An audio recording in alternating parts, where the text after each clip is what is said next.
小美将同伴的尸体推进挖好的坑中，但第二天，小美却意外发现同伴的尸体不翼而飞，而且现场的惨烈程度让小美忍不住的后怕。她这可是在荒无人烟的荒岛上，是什么东西会连死人的尸体都不放过？小美想不明白，可却也不得不赶紧制造一个防身的武器。原来在3天前，小美被飘到荒岛上，起初她还有一个受伤的朋友作伴，但同伴却不幸被珊瑚扎中身体。有点常识的应该都知道，插进去的东西不能随便拔出来，但小美不知道。可看着痛苦不堪的朋友，她果断拔下了朋友身体上的珊瑚，虽说有止血，但已经没救了。当她好不容易找回可以饮用的椰汁时，朋友已经愉快地领了便当，现在只剩下自己一个人。他无助地在岛的四周环绕了一圈，发现并没有其他幸存者，壮着胆子走进了丛林深处，谁知竟然真的发现有人生存过的痕迹。在对方遗留下来的东西内，他发现了火柴，还有些可乐。火源倒是解决了，但现在生火有点晚了，而且晚上还下起了暴雨。无奈之下，小美只能躲在了树叶下面，先熬过这一晚。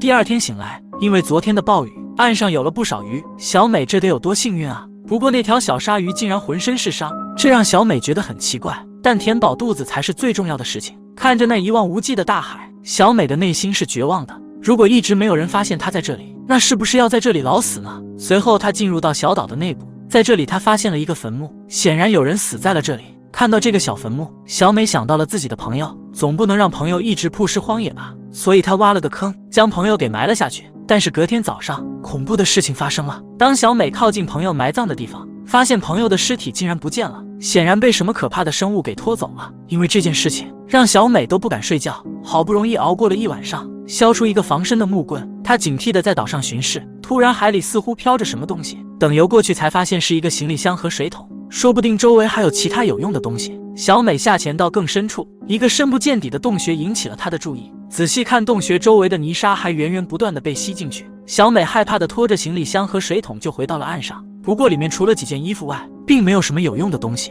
要想成功逃离荒岛，她还要想其他办法。深夜的时候，小美听到了飞机的声音，急忙拿出信号枪对着天空发射。可惜飞机并没有飞到这边，这让小美绝望了。好不容易看到了希望，现在却又成这样。当然最绝望的不是这个，因为信号弹引来了一个身形巨大的海底怪物。小美慌忙躲进树林里面，她趴在一个隐蔽的地方，大气都不敢喘一下。光是听着怪物的低吼声，小美就知道她手里的木棍根本伤不了怪物分毫。小美更是从找到的盒子里面看到最初待在这里人的照片，看到一些照片中竟然拍到了那怪物，显然这个荒岛一点也不安全。小心地熬过这一夜后，小美觉得她必须要赶快离开，而她能利用的只有捡来的行李箱和救生衣。她将救生衣牢牢地绑在行李箱里，然后毅然决然地下了水。可显然，她低估了自己的体重和行李箱的不稳定性，3番5次失败的尝试让她彻底崩溃。但走不出荒岛，就意味着要时时刻刻提防怪物的袭击。无奈之下，小美只能躲在了那个枯萎的树根内，不然被发现估计分分钟就会死。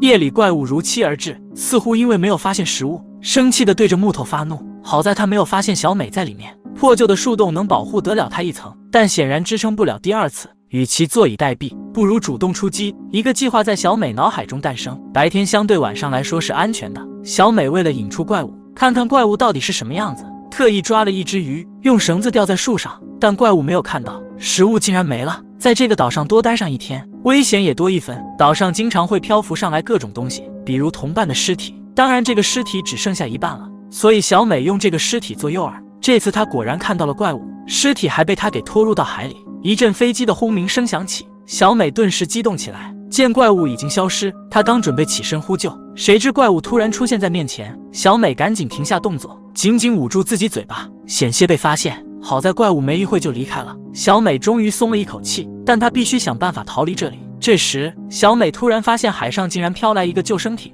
来不及多想，她赶紧游了过去。等离近一看，才发现是在海难中失散的男友和闺蜜。上岸后，小美赶紧收拾行装准备离开，但男友跟闺蜜却不想走。他们受够了在海上漂泊的日子，好不容易找到陆地，想在这里生活一段时间。尽管小美极力解释这里有吃人的怪物，男友也不为所动，反而觉得是女友疯了，并大声呵斥小美。小美只能到海中冷静一下，焦急地思考今晚该怎么度过。但男友跟闺蜜却悠哉地在沙滩上散步，丝毫没把小美的话放在心上。无奈，小美只能偷偷收拾好物资，绕过男友跟闺蜜的视线，打算独自逃离。可就在她即将成功时，男友跟闺蜜发现了小美的举动，大吼着冲向救生艇。小美见状赶紧先跳上去，可还是被男友抓住，闺蜜也赶紧过来帮忙。情急中，小美一脚踢翻了闺蜜，可还是被男友拽了下来。接着两人开始了激烈的争吵，可下一秒，小美被打晕过去，缓缓沉入了海中。等她夜晚再次醒来，发现自己被五花大绑在树上，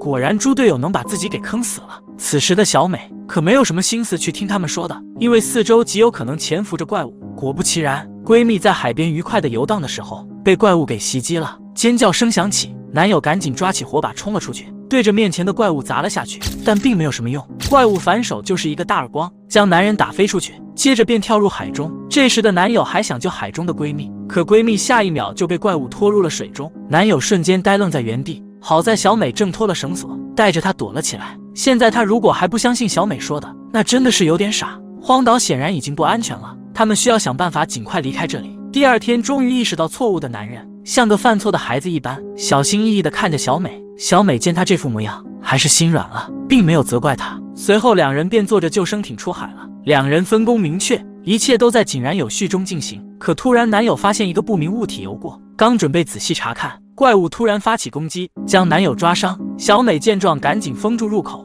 试图阻止怪物进入。情急之下，男友拿起信号枪攻击怪物，却没击中，反而弄得船舱内都是烟雾，熏得两人睁不开眼睛。接着，男友再次打出第二枪，成功击中怪物眼睛，怪物吃痛逃离了船舱。突然，小美被怪物拖到了海底，好在小美身上有一把刀，狠狠刺中了怪物腰子。怪物无奈放开了小美，但她并未离开，而是游向了前来救她的男友。小美只能眼睁睁地看着男友被带进深不见底的海中巢穴，却什么都做不了。小美艰难地回到沙滩上，男友的死让她的眼中充满了仇恨，同时她也明白，除了杀死怪物外，自己根本没有活下来的可能。她削尖木棍制造出大量的长矛，可木头的强度实在太低，一不小心就会折断，明显不足以跟怪物搏斗。但为了能给男友报仇，她不得已将自己的手伸向了同伴的坟头，用力地把他脑袋拽下来，将骨头砸碎，挑出里面最尖锐的部分，确保能将怪物一击必杀。随后设计了火圈陷阱，现在就等晚会开场了。到了晚上，怪物成功被火光吸引，